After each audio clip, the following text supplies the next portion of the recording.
कलिमल ग्रसे धर्म सब लुप्त भये सद्ग्रंथ दम्भिन निज मत कलप करी प्रगट कीन्ह बहुपंथ।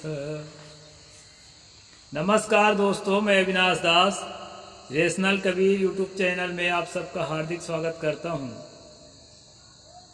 साथियों, यदि आप इस चैनल को सब्सक्राइब नहीं किए हैं तो सब्सक्राइब जरूर कर लें, बेल आइकन को प्रेस करें, ऑल नोटिफिकेशन ऑन करें, शेयर करके अपने सभी साथियों तक पहुंचाएं, लाइक करें दोस्तों और कमेंट भी लिखें।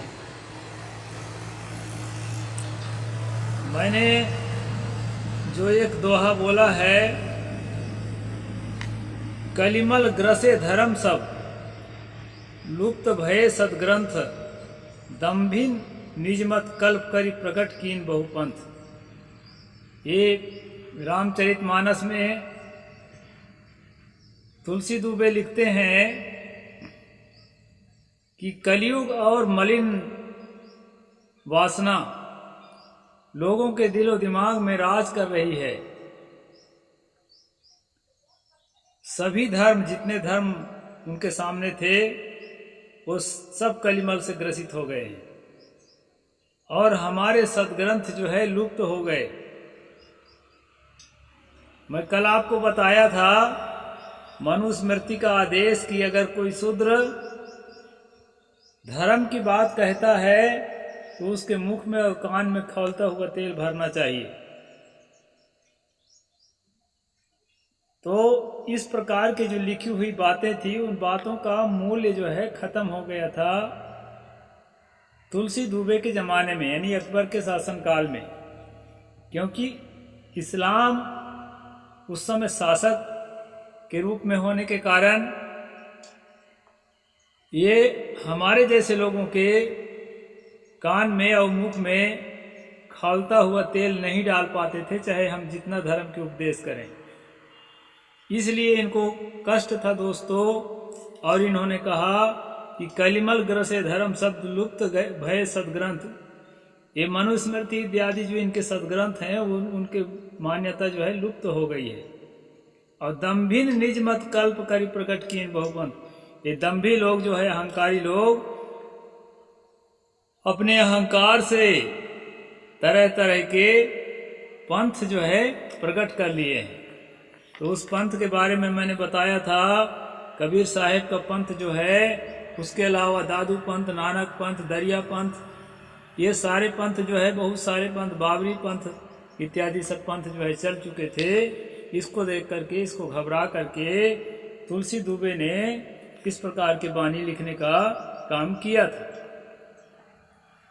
तो आगे चलते हैं दोस्तों, और क्या कहते हैं। आगे का प्रसंग आपको मालूम होना चाहिए कि अभी हम ये कबीर और रामानंद नाम की किताब का अनुशीलन कर रहे हैं, परम पूज्य सनातन साहिब जी के द्वारा रचित। तो ये सब चीज़ की आवश्यकता इसलिए पड़ी है दोस्तों, दुनिया में एक मान्यता है कि सदगुरु कबीर साहिब रामानंद के शिष्य थे। तो ये तुलसी दुबे को इसलिए बीच बीच में लेना पड़ता है कि ये जो है रामानंदी संप्रदाय का जो है भगत है। तो उस जमाने में कितना सुधार था, फिर उसके दिनों दिन आदमी सुधरता चलता है, तो इनके जमाने तक कितना सुधार था, उस परंपरा का जो है ये पोस्टमार्टम हो रहा है। इसलिए तुलसी दुबे को बार बार लेना पड़ता है, क्योंकि ज़्यादा प्रसिद्ध थे, आज भी प्रसिद्ध हैं। इसलिए दोस्तों इसको लेना पड़ता है।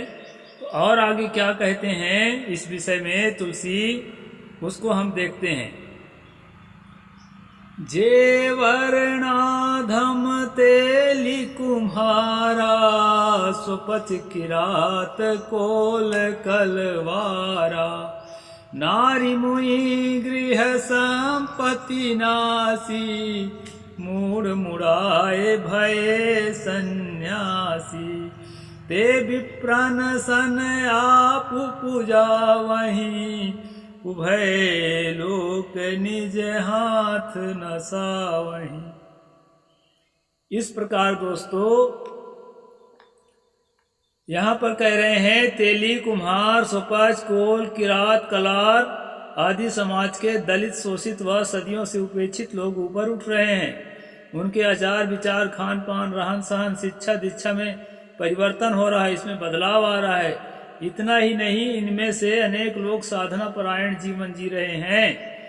मोहल्ले मोहल्ले में निर्गुणी भजनों का धूम मची है। सत्संग चल रहा है, भजन के माध्यम से संत जन उपदेश करते हैं और लोग मंत्र मुग्ध से सुने जा रहे हैं। यानी तुलसी बाबा को सुनने वाला कोई नहीं था। सतगुरु कबीर साहब के शिष्यों को सुनने वालों को जगह जगह भीड़ लगी रहती थी। इसको देख करके तुलसी दुबे का दिल जल रहा था दोस्तों। तो क्या कहते हैं, संतों के त्याग, वैराग तथा दिव्य रहने के कारण आम जनता उन्हें सम्मान दे रही थी, उनकी पूजा कर रही थी। अब आपको मैं ये बता देना चाहता हूँ कि हमारे कबीर पंथ में एक बहुत बड़ी विशेषता है जो इनसे थोड़ा हट के है, नहीं हट के क्या कहूँ, उससे ठीक विपरीत है। ये पुत्रा पुतरिया, भगवान भगवती मान के इधर उधर पूजा करने का हमारे यहाँ रिवाज नहीं है दोस्तों। हमारे यहाँ भक्तों के द्वारा संतों की पूजा होती है। और हम जो साधक हैं, यानी हम लोग जो सन्यासी हैं, वो किसकी पूजा करते हैं? अपने से वरिष्ठ संतों की ही पूजा करते हैं। अलग से कोई भगवान पूजा नहीं करते। इसको देख करके भी उनका दिल जल रहा था कि ये लोग जो हैं कैसे जो है अपनी ही पूजा करा रहे हैं।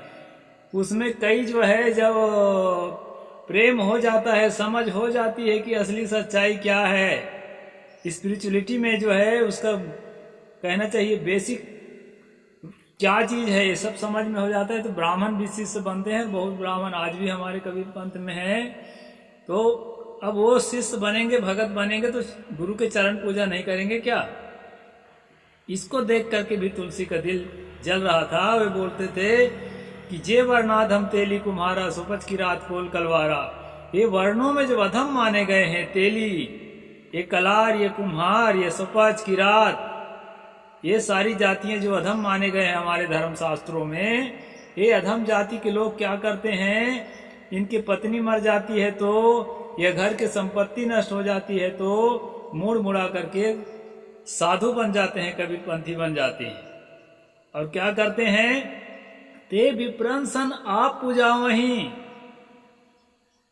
ब्राह्मणों से जो है अपने चरण पूजवाते हैं। और उभय लोक निज हाथ नसावहीं, लोक और परलोक दोनों जो है अपने हाथ बर्बाद कर रहे हैं। यानी इस लोक में तो पाप कर ही रहे हैं, उस लोक में जाकर के भी इनको पाप का फल मिलेगा। इस प्रकार के जो है तुलसी दुबे जो है अपना विचार रामचरितमानस में रखते हैं। भक्ति दीवानी राजरानी मीरा रैदास जी के शरण आई, ये बहुत बड़ी बात थी। संत रैदास जी हुए हैं। रैदास जी तो यानी कि तेली, कलार, कुम्हार से भी और नीचे इनके भाषा में माने जाते थे, क्योंकि चमार थे वो। तो उसको देख करके भी इनका जो है दिल जल रहा था।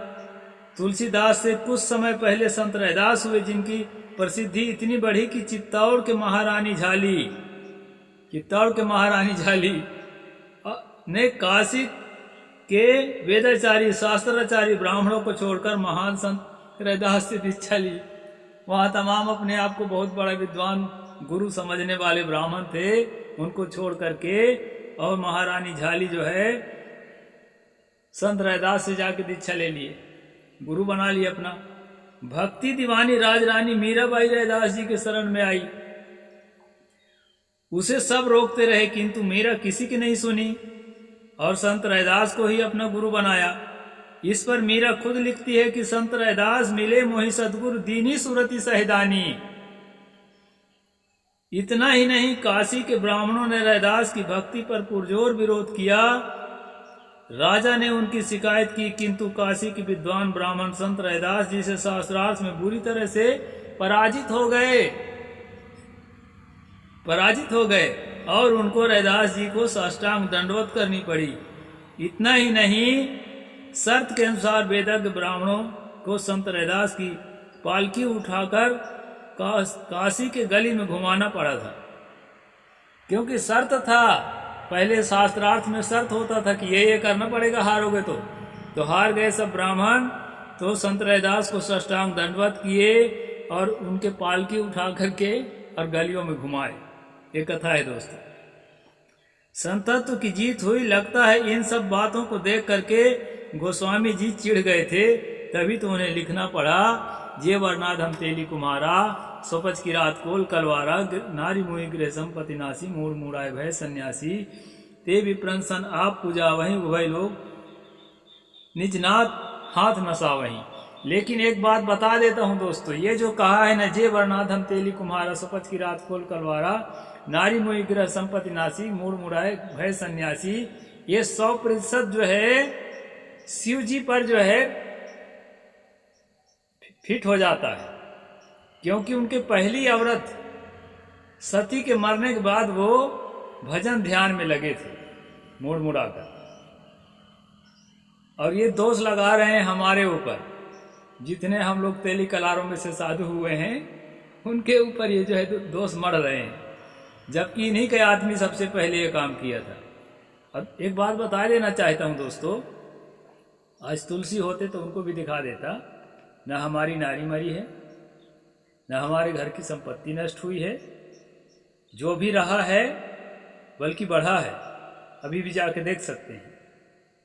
मेरी बात नहीं कहते, सभी महात्माओं की बात कहते हैं। जब साधना में हम आ जाते हैं ना, तो घर के संस्कार भी सुधरता है। रे हमारे बेटा साधु हो गया है, हमको पवित्र जीवन जीना है, दारू नहीं पीना है, मांस नहीं खाना है, झगड़ा नहीं करना है, तो उनका स्वास्थ्य भी सुधरता है, उनका संस्कार भी सुधरता है, उनकी आर्थिक स्थिति भी सुधरती है। और तमाम देवी देवता भूत भवानी के जब अंधविश्वास से मुक्त होते हैं तो उनके मानसिक स्थिति भी जो है तर्कशील बनती है और जो है वो आगे बढ़ते हैं। और हमारे जितने भी महात्मा हुए हैं, एक आध किसी विशेष परिस्थिति में उनके घर में गिरावट आ गई होगी, मैं मानता हूँ, ऐसा हो सकता है अपवाद रूप, लेकिन अधिकांश महात्माओं के घर में पहले से बेहतरी आई है, शिक्षा में बेहतरी आई है।